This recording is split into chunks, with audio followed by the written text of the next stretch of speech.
ரீசெண்டாக பார்த்தோம்னா காங்கிரஸ் கட்சியுடைய ஒரு முக்கியமான ஒரு ஸ்டார் எம்எல்ஏ கேண்டிடேட்டான விஜயதாரணி அவர்கள் காங்கிரஸ்லேருந்து பிஜேபிக்கு வந்திருக்காங்க. இந்த நியூஸ் பார்த்தோம் அப்படின்னா லாஸ்ட் ஒரு 10 டேஸாகவே வந்து ஒரு சோஷியல் மீடியாவில் ஒரு வைரலாக போயிட்டு இருந்தது.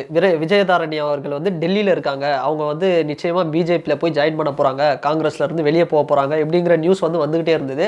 இது வந்து ஒரு ஃபேக் நியூஸு அப்படிங்கிற மாதிரி வந்து காங்கிரஸ் தரப்புலேருந்து சொல்லிட்டு இருந்தாங்க. அந்த மாதிரிலாம் எதுவும் இல்லை, அவங்க இன்னும் காங்கிரஸில் தான் இருக்காங்க அந்த மாதிரி. ஸோ இன்னைக்கு வந்து பார்த்தோம் அப்படின்னா அஃபிஷியலாக விஜயதாரணி அவர்கள் மத்திய அமைச்சர் எல் முருகன் அவர்களுடைய முன்னிலையில் போய் வந்து பிஜேபியில் ஜாயின் பண்ணியிருக்கிறாங்க.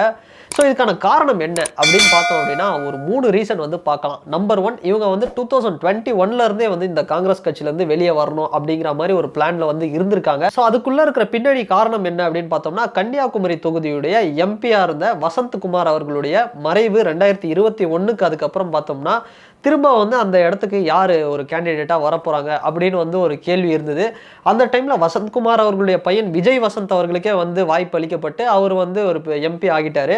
ஸோ இதுவும் வந்து ஒரு காரணமாக இருக்கலாம், விஜயதாரணி வந்து பிஜேபி போனதுக்கு இதுவும் ஒரு காரணம் அப்படின்னு வந்து சொல்கிறாங்க. ஸோ இன்னொரு காரணம் பார்த்தோம் அப்படின்னா ரீசெண்டாக வந்து பார்த்தோம்னா தமிழ்நாடு காங்கிரஸ் கமிட்டி தலைவராக வந்து செல்வ பெருந்தகை அவர்கள் வந்து தேர்வு செய்யப்பட்டிருக்கிறாரு. இதுக்கு முன்னாடி வந்து KS அழகிரி அவர்கள் வந்து இருந்தார். இப்போ வந்து செல்வ பெருந்தகை அவர்கள் வந்து தலைவராகி இருக்கிறாரு. ஸோ இந்த பதவிக்கு வந்து விஜயதாரணி அவர்கள் வந்து அந்த பதவி வேணும் அப்படிங்கிற மாதிரி ஒரு டிமாண்ட் வச்சிருக்காங்க. ஸோ அந்த பதவியும் வந்து அவங்களுக்கு வந்து மறுக்கப்பட்டிருக்கு. ஸோ இதெல்லாம் தாண்டி லாஸ்ட்டாக ஒரு பெரிய விஷயம் என்ன அப்படின்னு பார்த்தோம்னா ஆல்ரெடி வந்து விலவங்கோடு அப்படின்னு கன்னியாகுமரியில் இருக்கிற ஒரு சட்டமன்ற தொகுதியில் வந்து விஜயதாரணி அவர்கள் 3 முறையாக வந்து பார்த்தோம்னா தொடர்ந்து ஒரு எம்எல்ஏவாக வந்து ஆகியிருக்காங்க. ஒரு ஹேட்ரிக் எம்எல்ஏ அப்படின்னு சொல்லலாம். ஏன்னா 2021 நடந்த அசம்பிளி எலெக்ஷன்லும் சரி, 2016 நடந்ததும் சரி, இல்லை 2021 நடந்த எலெக்ஷன்லும் சரி, 3 தடவையாக தொடர்ச்சியாக வந்து அவங்க தான் அந்த தொகுதியில் வந்து ஒரு எம்எல்ஏவாக இருக்காங்க. ஸோ ஜென்ரலாக வந்து ஒரு 3 தடவை ஒருத்தவங்க வந்து எம்எல்ஏ ஆனாங்க அப்படின்னா அவங்களுக்கு அடுத்த எய்ம் வந்து பார்த்தோம்னா ஒரு எம்பி ஆகணும் அப்படிங்கிறது தான் வந்து ஒரு எய்மாக இருக்கும். ஸோ அந்த வகையில் பார்க்கும்போது இவங்களுக்கு வந்து பார்த்தோம்னா தொடர்ந்து அந்த எம்பி அப்படிங்கிற ஒரு வாய்ப்பு அப்படிங்கிறது மறுக்கப்பட்டுக்கிட்டே வந்திருக்கு. ஸோ அதன் காரணமாக தான் இவங்க வந்து ஒரு விரக்தியில் காங்கிரஸ்லேருந்து வெளியே வந்து இப்போ வந்து பிஜேபிக்கு போயிருக்காங்க அப்படின்னு சொல்லலாம். ஸோ இதெல்லாம் பார்த்தோம் அப்படின்னா இவங்க வந்து காங்கிரஸ்லேருந்து வெளியே வந்ததுக்கான காரணம். ஸோ இப்போ வந்து இவங்களுடைய எம்எல்ஏ பதவி என்ன ஆகும் அப்படின்னு ஒரு கேள்வி இருக்கு.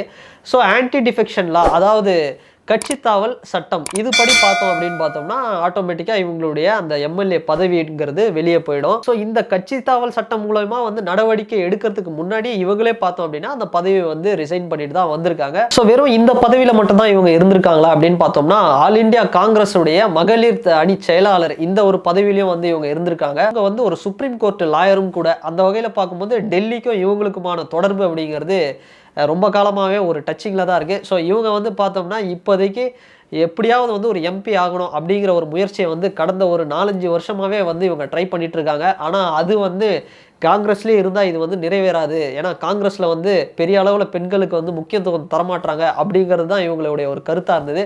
ஸோ இப்போ பிஜேபிக்கு போன விஜயதாரணி, அதாவது எம்எல்ஏ பதவியே வந்து இவங்க தூக்கி போட்டுட்டு இவங்க வந்து வேணாம் அப்படின்னு ரிசைன் பண்ணிட்டு போகிறாங்க அப்படின்னா நிச்சயமாக பிஜேபியுடைய இந்த 2024 தமிழ்நாடு லோக்சபா எலெக்ஷனில் இந்த எம்பி கேண்டிடேட் லிஸ்ட்டில் இவங்களுடைய பேரை வந்து நிச்சயமாக வந்து எதிர்பார்க்கலாம்.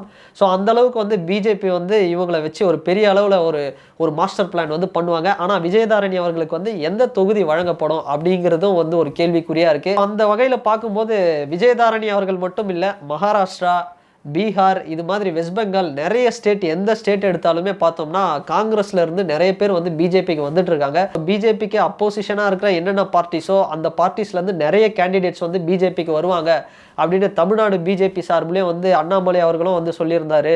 நிறைய பேர் வந்து சொல்லியிருந்தாங்க பிஜேபி தரப்பில். ஸோ அந்த வகையில் பார்க்கும்போது விஜயதாரணி அவர்களுடைய இந்த பிஜேபிக்கான வருகை அப்படிங்கிறது இதன் மூலயமா வந்து நிறைய பேர் நிறைய கட்சியிலேருந்து பிஜேபிக்கு வருவாங்க. இன்னும் வந்து பிஜேபி பெரிய அளவில் வந்து ஒரு மாஸ்டர் பிளான் பண்ணுவாங்க அப்படிங்கிறது தான் தோணுது. ஸோ வெயிட் பண்ணி பார்க்கலாம். ஸோ விஜயதாரணி அவர்களுக்கு எந்த தொகுதி வந்து வழங்கப்படும், இல்லை வேறு ஏதாவது ஒரு பெரிய ஒரு பதவி வந்து அவங்களுக்கு தருவாங்களா, பிஜேபி வந்து வேறு ஏதாவது இப்போ 2024 எலெக்ஷனில் அவங்களுக்கு ஒரு முக்கியத்துவம் தரலனா கூட அதுக்கப்புறம் ஏதாவது ஒரு முக்கிய ஒரு பதவி ஏதாவது போட்டு தருவாங்களா அப்படிங்கிறத வெயிட் பண்ணி தான் பார்க்கணும். ஸோ இந்த வீடியோ பற்றின உங்களுடைய கருத்து, காங்கிரஸ் பிஜேபிக்கு இடையான இந்த போட்டி அப்படிங்கிறது நிறைய ஸ்டேட்ஸில் வந்து பரபரப்பாக வந்து நடந்துகிட்டு இருக்கு. இந்த வீடியோ பற்றின உங்களுடைய கருத்து என்ன அப்படிங்கிறத இந்த கமெண்ட் செக்ஷனில் பதிவிடுங்க. அண்ட் இந்த வீடியோ உங்களுக்கு பிடிச்சதுன்னா லைக் பண்ணுங்கள், ஷேர் பண்ணுங்கள், கமெண்ட் பண்ணுங்கள், சப்ஸ்கிரைப் பண்ணுங்கள். அண்ட் வேறு ஒரு வீடியோவில் வேறு ஒரு கண்டென்ட்டாக நான் உங்களை பார்க்குறேன். பாய்.